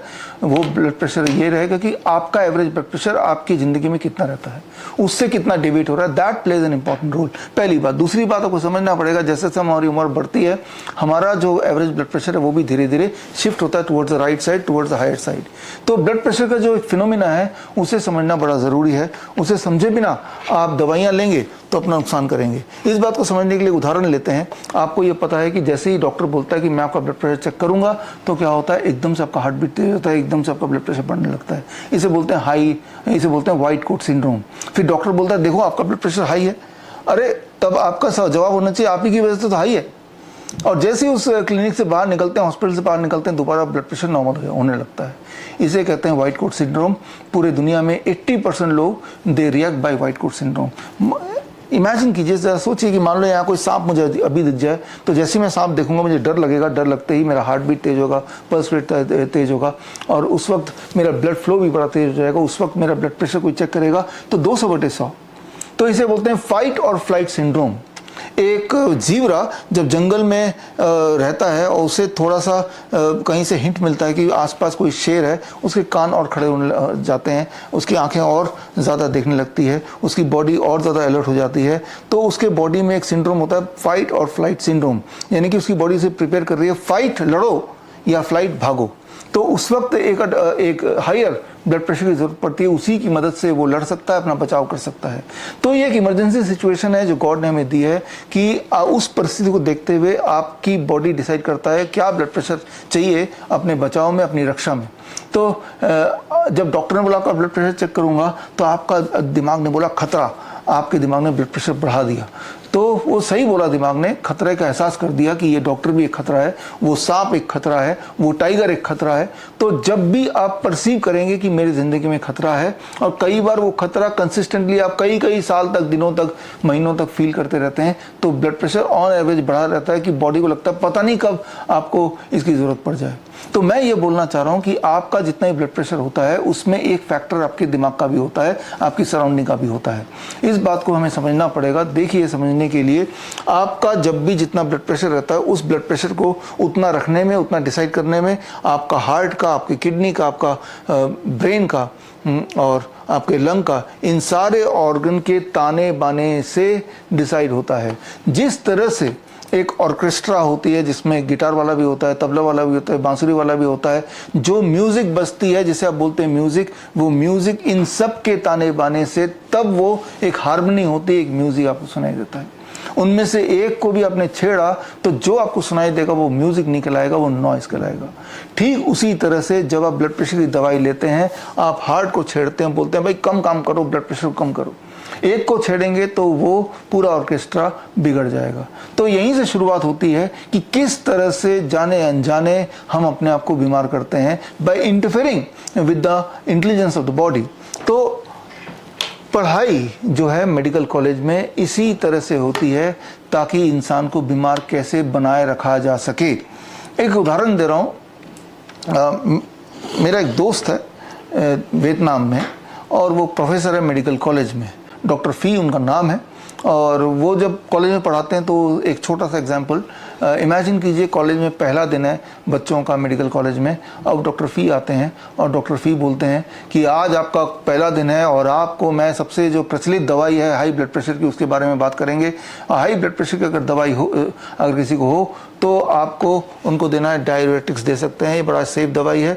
लेकिन हाँ, कभी कभी साइड इफेक्ट हो जाते हैं, इरेक्टाइल डिस्फंक्शन हो सकता है, इंपोर्टेंसी हो सकता है, एबनॉर्मल रिदम हो सकता है, नोजिया, वोमिटिंग, हेडेक वगैरह कुछ ना कुछ हो सकता है। लेकिन इसकी चिंता मत कीजिए, ऐसा कोई अगर पेशेंट आकर रिपोर्ट करे कि इनमें से कोई सिम्टम है तो उसकी भी दवाई है हमारे पास। अगर वो इरेक्टाइल डिस्फंक्शन बोले तो उन्हें व्याग्रा भी दे दीजिए साथ में।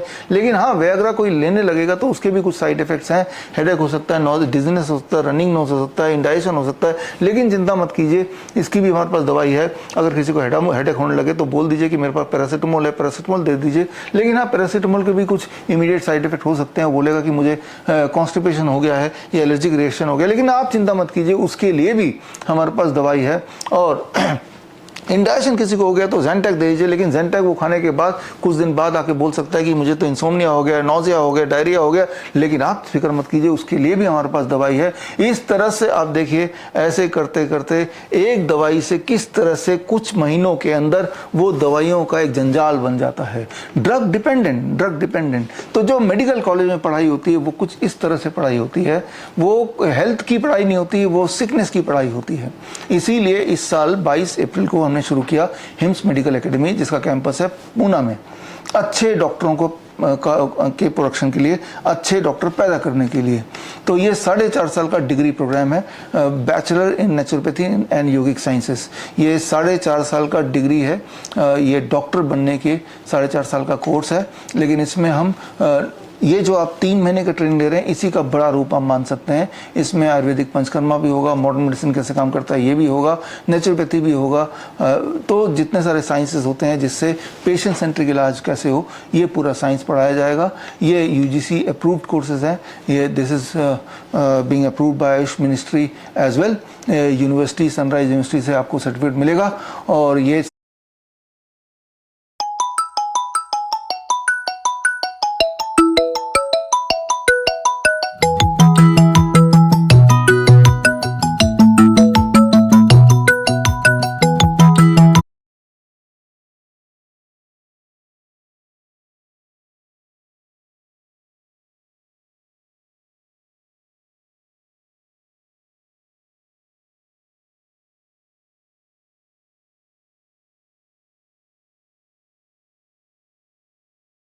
ये 4.5 साल का डिग्री, आप में से जो लोग फिजिक्स, केमिस्ट्री, बायोलॉजी से 12th पास अगर किसी ने किया और अगर वो सोच रहा है कि ग्रेजुएशन करेंगे, तो मुझे लगता है कि यहाँ ग्रेजुएशन करके देश के लिए एक अच्छा डॉक्टर आप बन सकते हैं।